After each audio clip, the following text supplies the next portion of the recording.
Sean Diddy Combs has been denied bail following Tuesday's mixed verdict, which sent shockwaves through the entertainment community. Diddy was found guilty on 2 counts of transportation to engage in prostitution, but was acquitted on the more serious charges of sex trafficking and racketeering conspiracy. The judge, in denying him bail, cited years-long pattern of violence and ordered that he remain in custody until his sentencing, which has been proposed for October 3rd. The verdict, which has generated mixed reactions, came after a 7-week federal criminal trial. Combs was convicted on 2 counts of transportation to engage in prostitution involving his former girlfriend, Cassandra Cassie Ventura, and another woman who testified under the alias Jane. Both charges carry a maximum sentence of 20 years in prison. Combs was cleared of racketeering conspiracy and 2 counts of sex trafficking, 1 related to Cassie Ventura and 1 to Jane. These more serious charges could have resulted him in a mandatory minimum of 15 years and a maximum of life in prison. Cassie Ventura's attorney, Doug Wigdor, reacting to the verdict, said he is pleased that Sean Diddy Combs has finally been held accountable.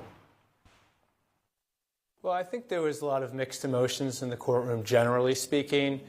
Obviously, we would have liked to have seen convictions on the RICO charges and the sex trafficking charges, but Cassie prompted this investigation by the Southern District, and now Sean Combs stands before the court as a convicted felon of 2 federal crimes. He faces significant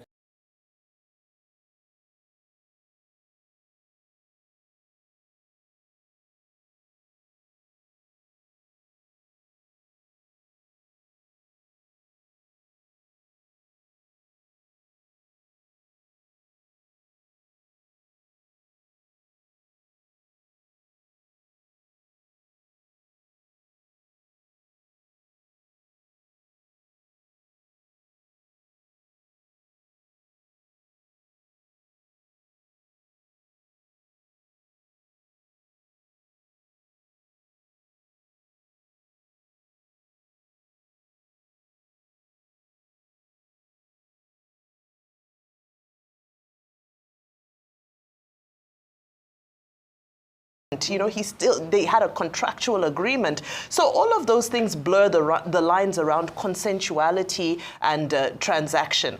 I thought it was very sad, though, because we saw him abuse Cassie, but that wasn't one of the charges. So it's just a reminder to us about court processes, what the law says. Just because somebody behaves like a monster towards their partner, just because somebody has very eccentric sexual tastes, does not mean that all those activities are illegal.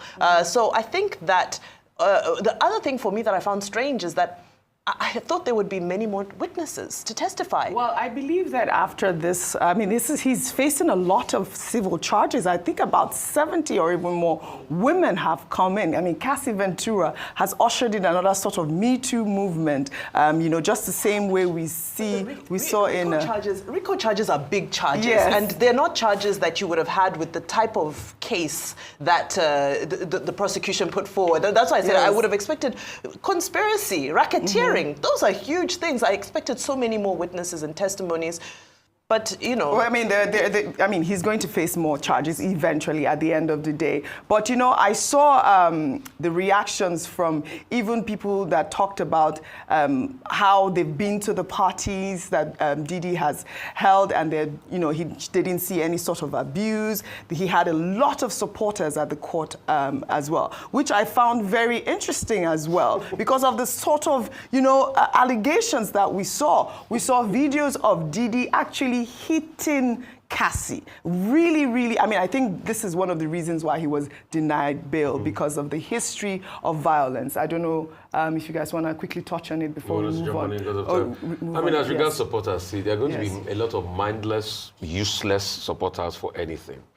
For the life of me, Hitler had supporters. For the life of me, the guy that shot a healthcare executive on the road in New York, the Italian guy, Mangiano or something, doesn't he have supporters? In fact, a lot of people are saying he did the right thing on social media. So these ages, you have supporters. But see, What's the substantive case? That Diddy is a woman abuser. He has no respect for the rights of women. And he tortured Cassie Ventura. And he did it over a period of time. The case about the Rico Frico, which some people are now terming it, it's not that those things didn't happen, but it was difficult to prove because, one, they were both in a relationship. So the clause of making it consensual also happened. So the defense team was able to argue that though it was consensual, she wanted to satisfy the sexual gratifications, but it doesn't mean that deep inside she was happy about doing it. Secondly, to be able to establish racketeering, it's a long deal. Yeah. The prosecution did not do a good job at establishing racketeering. And I knew also I saw that. I see, it was obvious when the jury was taking time to be able to decide. I know the contentious issue was the racketeering case. And I know they didn't have sufficient evidence enough. You can also make the argument of how the jury was skewed and all of that.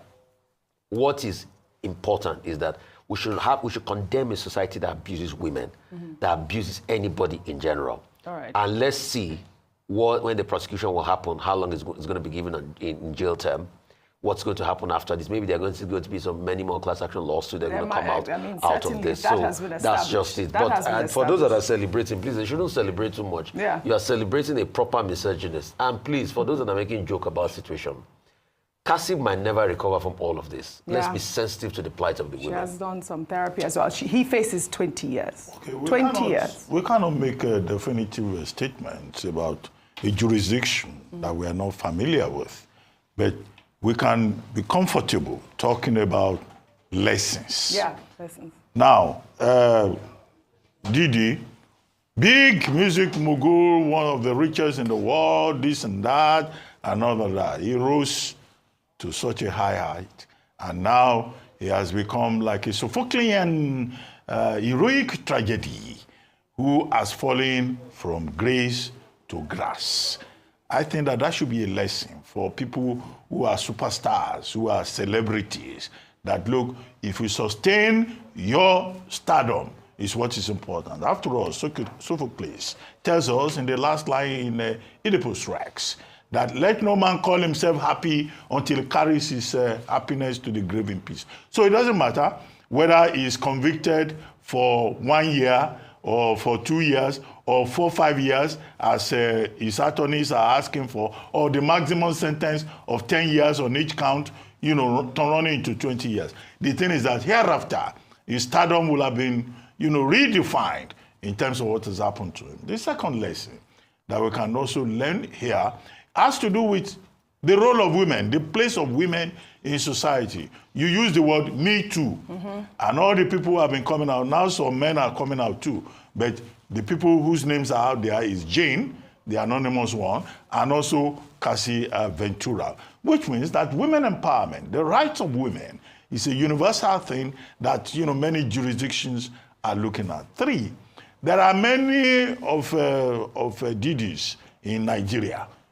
Now, what are the lessons that also our judicial system can learn from what is happening in the United States? In a place where, in a country, that is Nigeria, where the abuse of women, the violation of women, is considered a divine right, including people who come forward and say, what is the crime in violating a 15-year-old girl?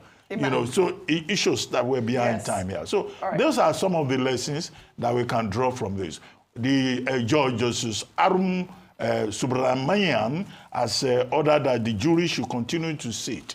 And the prosecutors are saying no, the sentencing should come early. Whether now or on October 3, as has been fixed, these are some of the lessons that we can draw from it. Well said. We'll follow up on the story. Let's come home now.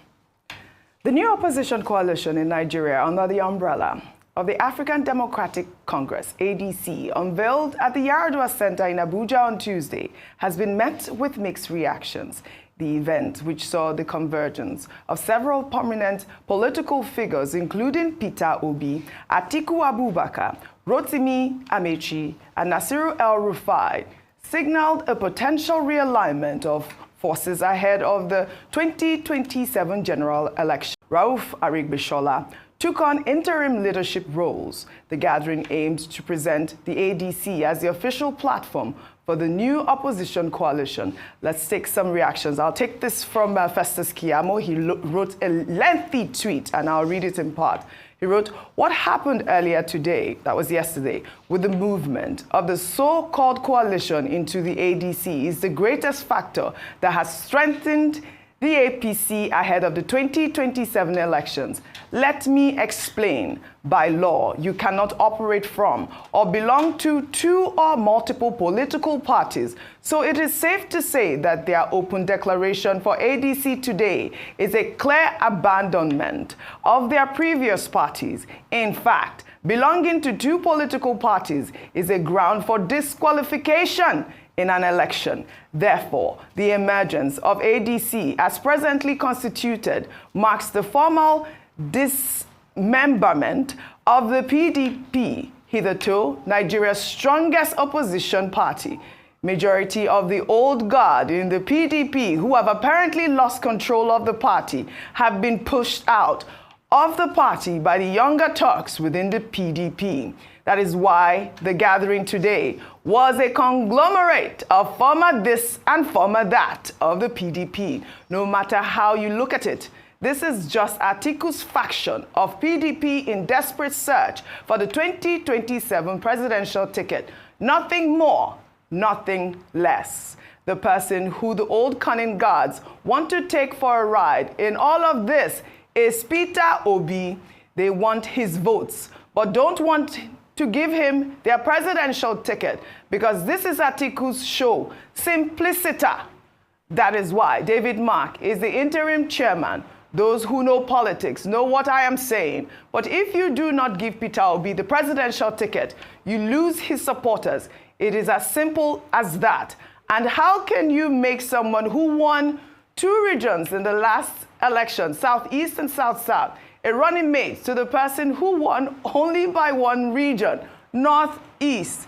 Therefore, when the dust settles, you will discover that PDP and the Labour Party have lost something. The ADC have only gained something like a caricature, but the APC has lost absolutely nothing. Before I take Peter Obi's response, I would like your thoughts on what Festus Keyamo said. I mean, I think that his statement there, for me, was quite apt. Really. I mean, that's my own take, my own opinion, and that's why I thought to highlight that tweet. Well, I beg to disagree. Yes, go ahead. Political tourism didn't just start with political the ADC. What? Tourism. Tourism, go ahead. People who are hopping from party to party, they belong to one party. The other day, the metaphor I gave is that they have a passport of one party, but they have visas to visit or other parties when it's convenient. It didn't start with the ADC. So the precedent was set by the APC in the 2023 election, when we saw PDP governors stand boldly for the APC, and some of them even delivered their states to the APC. But it wasn't illegal at that point. So now suddenly we're saying, so I understand the point he is making. Yes, legally speaking, if you're contesting for the election, but some of these people will not be on the ballot. So there's no, what's the legal terminology? Is it locus? To say that they would be disqualified for the election. However, given the permutations, I think there's a lot to be said about the permutations that he has painted out there. What will happen to the obedience? I think that's a big conversation in all of this, because the obedience has grown in its force, and the obedience are very clear about their expectation. And we're still seeing the lingering ambition of Atiku Abubakar. And I think the real test of this coalition is going to be when it comes time to determine who is going to be the flag bearer. That's when we will see how much cohesion and love and kumbaya in spirits of one there really exists within the coalition. Dr. Abati, did you want to chime in on Festus Keyamo's comment? Then I take Peter Obi's. It's just basic common sense. Yes. You cannot belong to 2 political parties. These political parties, they have constitution. There's something written into all the constitutions where you say you cannot be in this party and be in that party. So it would be wrong to say that, oh, you can belong to 2 political parties. In a party that there is discipline, that person will be asked to leave that political party. So don't let us... Why have they not asked Wike to leave the PDP? Well, it's an anomalous situation. It's an anomalous situation, and there are persons within the PDP that are saying this is very strange. Yes. That's number one. Number two is that, whatever Festus Keyamo says, what do you expect him to say? Of course, he cannot welcome the opposition coalition that claims that it wants to remove a government that is serving from power. The third thing, of course, to say is that we should keep stressing the point that opposition politics is healthy for the growth of the democratic process, to the extent that those opposition politicians provide alternative ideas, and it's not a special purpose vehicle put together by strange bedfellows to grab power.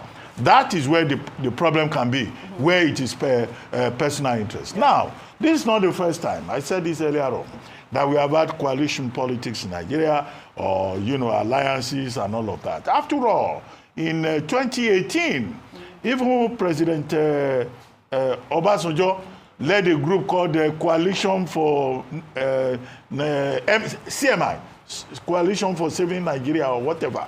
And the objective of that coalition was to prevent President Muhammadu Buhari from getting a second term.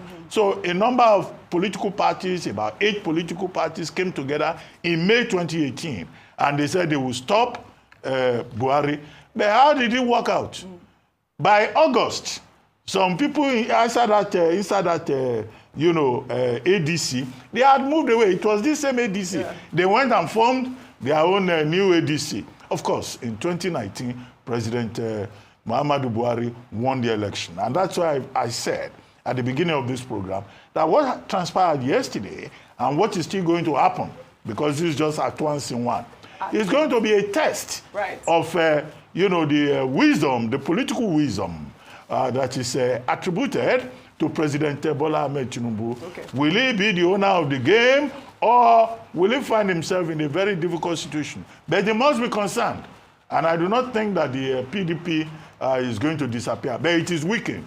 And also, the coalition poses a threat to the ruling government, to the ruling president, particularly when you look at the profile of the people that were involved in the meeting yesterday.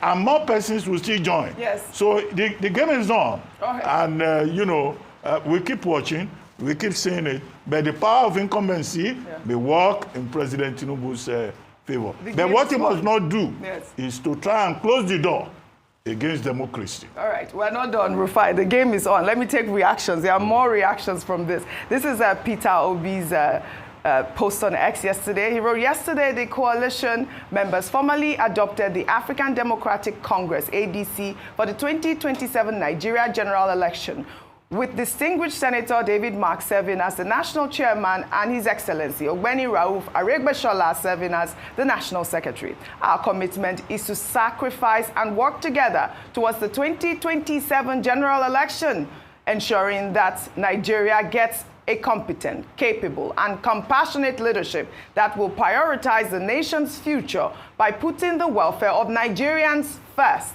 This decision was not made lightly. It comes from deep reflection on where we are as a country and what must be done to move forward. No one group can change Nigeria alone to dismantle the structures that keep our people in poverty and insecurity. We must build bridges, not walls, even when those bridges are uneasy. A new Nigeria is possible. In the meantime, former Minister of Transportation Rotimi Amechi announced his resignation from the APC on Tuesday, stating that he never believed President Bola Ahmed Tinubu had the capacity to lead Nigeria.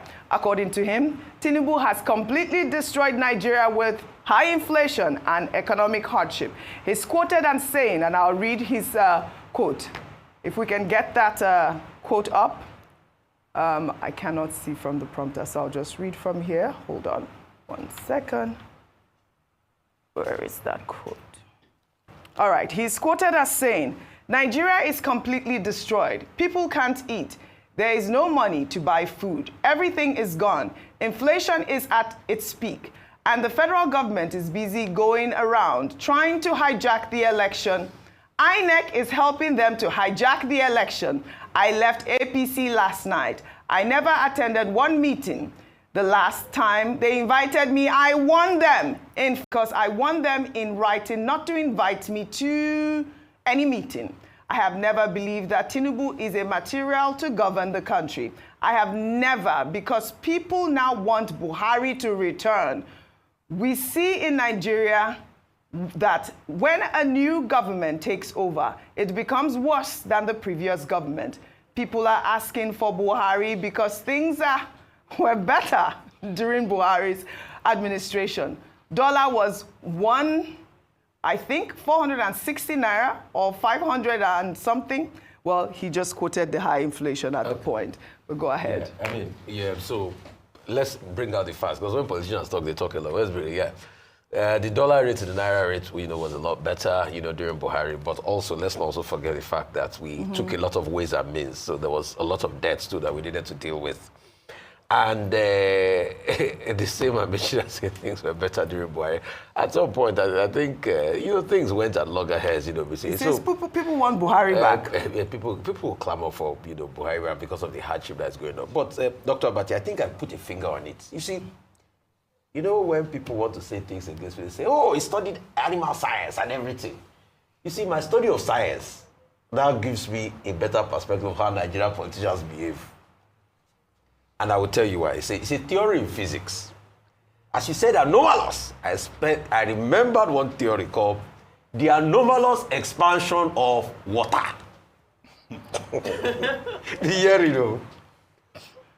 Water has a unique behavior. It cools from 4 degrees to 0 degrees, then freezes to ice. Most liquid contracts as they cool.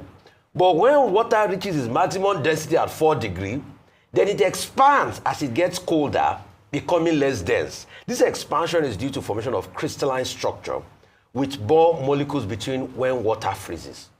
So a lot of our Nigerian politicians follow the principle of the anomalous expansion of water. That's principle number 1. Principle number 2 is mercury. Have you ever wondered why when somebody changes, they call him mercurial? I will tell you based on my science training.